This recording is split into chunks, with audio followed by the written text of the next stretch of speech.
Salah satu saksi tragedi Kanjuruhan menyebut kericuhan bermula saat sejumlah supporter dipukul mundur oleh petugas keamanan.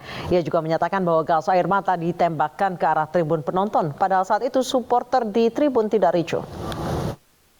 Di media sosial bahwa mereka supporter yang turun ke lapangan itu untuk menunjukkan rasa kekesalannya, kekecewaannya karena kalah itu ingin berbuat anarkis pada pemain ataupun manajemen. Anda tidak melihat itu? Tidak ada yang anarkis, Mas.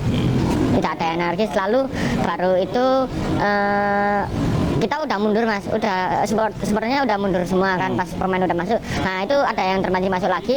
Nah itu ada beberapa kawan-kawan Aremania yang kena polisi sama tentara itu. Kenanya karena? Ya, mungkin ketangkep itu, Mas. Terus itu digebukin, Mas. Siapa yang memukul? Ya itu yang ada di video itu, Mas. Oke, berarti oknum aparat. Aparat. Oke, oknum aparat, kita sebut oknum ya. Ya. Berarti Anda melihat yang awal kali pertama yang melayangkan pukulan adalah oknum aparat. Ya benar. Oke, berapa banyak saat itu petugas yang ada di bawah lapangan? Oh banyak, Mas. Banyak yang maksudnya menghalau Aremania biar gak turun. Nah di situ teman kita kan dipukulin. Nah terus banyak Aremania yang terpancing emosinya. Oke. Maunya untuk menyelamatkan Aremania yang dipukul itu. Ada gas air mata di tengah lapangan. Gas air mata pertama kali di tengah lapangan. Diarahkan ke tengah lapangan. Ya, maksudnya emang untuk membubarkan, Mas. Lalu aku ngajak teman-teman untuk turun. Nah, di situ udah ada semprotan gas air mata ke tribun 10, 11, 12, 13, 14. Oke, apakah di tribun 10, 11, 12 itu memang terlihat ada kekacauan di sana sehingga perlu disemprotkan air mata? Enggak ada, Mas. Itu memang benar-benar di tribun berdiri itu apalagi, Mas, itu disemprotkan ke situ, Mas. Ditembakkan ke situ. Oke, sempat melihat tidak, Mas, bahwa petugas itu seperti salah sasaran saja atau memang secara sengaja menembakkan ke 10, 11, 12? Secara sengaja itu, Mas. Secara sengaja. Wong kita nggak ricu kok ditembakin gas air mata, Mas.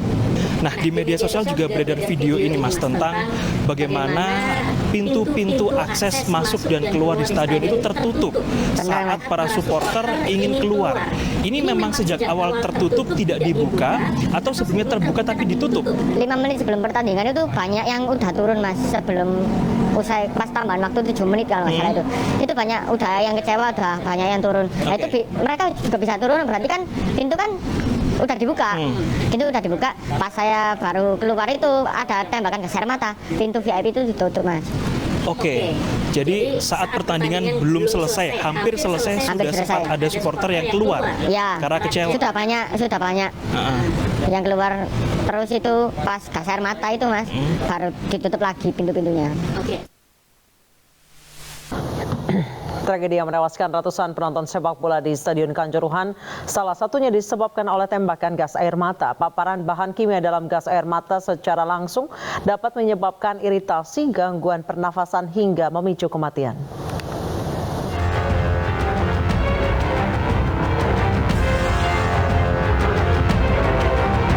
Ratusan orang menjadi korban dalam tragedi di Stadion Kanjuruhan pada 1 Oktober lalu. 125 orang dinyatakan meninggal dunia dan ratusan orang terluka. Penyebab banyaknya korban ini diduga tembakan gas air mata yang dikeluarkan petugas keamanan yang membuat warga trauma. Gas air mata umumnya mengandung 3 kumpulan bahan kimia.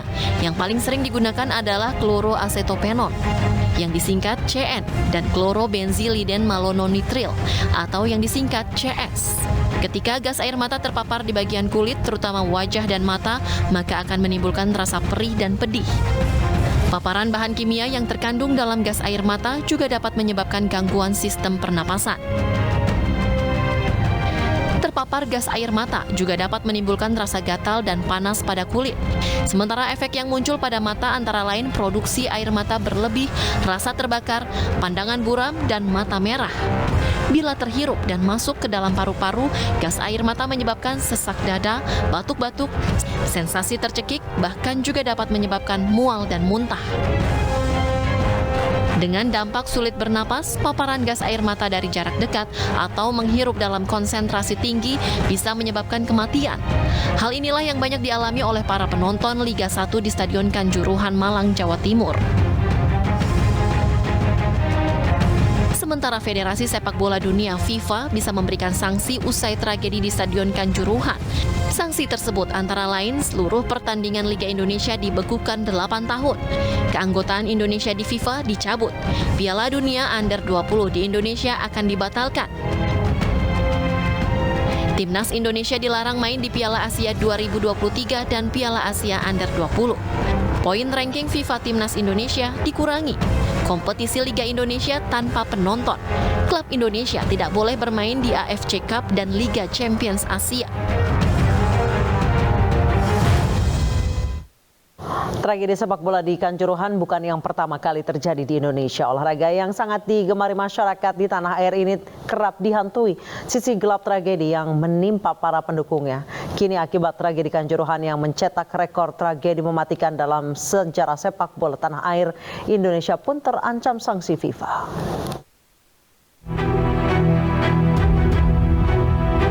Sepak bola, olahraga yang sangat digemari masyarakat di tanah air, kerap dihantui sisi gelap tragedi yang menimpa para pendukungnya.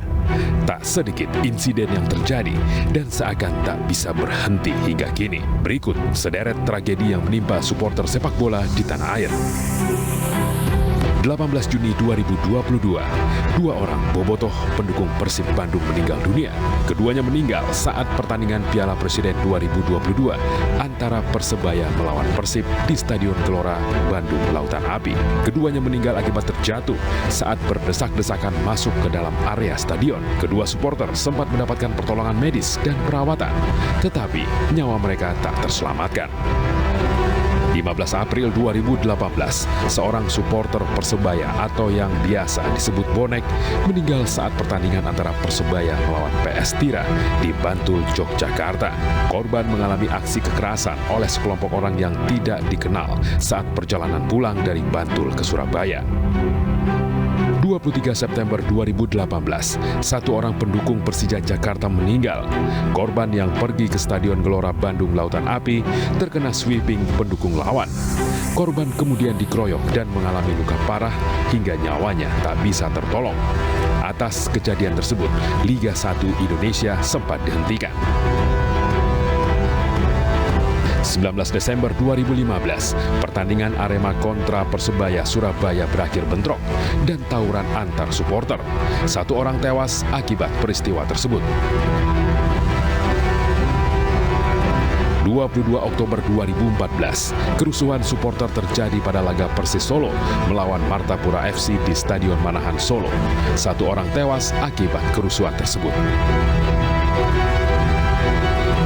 10 Maret 2012, kerusuhan supporter berujung kematian terjadi saat pertandingan antara Persebaya melawan Persela Lamongan.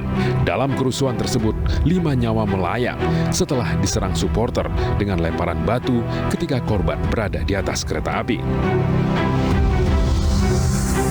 Kini, akibat tragedi Kanjuruhan yang mencetak rekor tragedi mematikan dalam sejarah sepak bola tanah air, Indonesia pun terancam sanksi FIFA.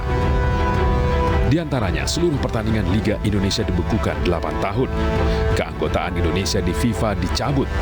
Piala Dunia Under 20 di Indonesia terancam dibatalkan. Timnas Indonesia dilarang main di Piala Asia 2023 dan Piala Asia Under 20. Poin ranking FIFA Timnas Indonesia dikurangi. Kompetisi Liga Indonesia tanpa penonton hingga ancaman klub Indonesia tidak boleh bermain di AFC Cup dan Liga Champions Asia. Kini, apabila sanksi telah dijatuhkan FIFA, bukan tidak mungkin sepak bola Indonesia akan mengalami kemunduran.